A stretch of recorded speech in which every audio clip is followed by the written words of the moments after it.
সুপ্রিয় দর্শক, দেখুন আমি আপনাদেরকে দেখানোর চেষ্টা করছি। এটা হচ্ছে সিঙ্গারবিল ইউনিয়ন,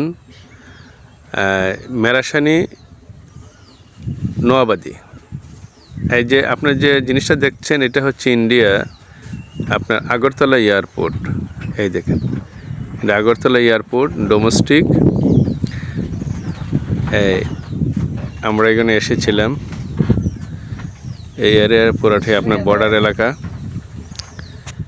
আর আমরা যখনই আসি তখনই মানে এই বিমান ওঠানামা এখন পর্যন্ত হয়নি। ইনশাল্লাহ চেষ্টা করতেছি দেখার জন্য। এই যে পুরোটাই আপনার ইন্ডিয়া, এই যে বর্ডারগুলো। আর ধান ক্ষেত যা দেখছেন, এটা হচ্ছে আমাদের বাংলাদেশ, একেবারে বর্ডার পর্যন্ত। আর উঁচু জায়গাগুলো দেখছেন, গাছগুলো যে বেশি, এটা হচ্ছে ইন্ডিয়া। আর এটা হচ্ছে আগরতলা এয়ারপোর্ট। এই যে আগরতলা এয়ারপোর্ট, এই যে অনেক উঁচু জায়গায় দেখানোর চেষ্টা করছি। ভালো থাকেন।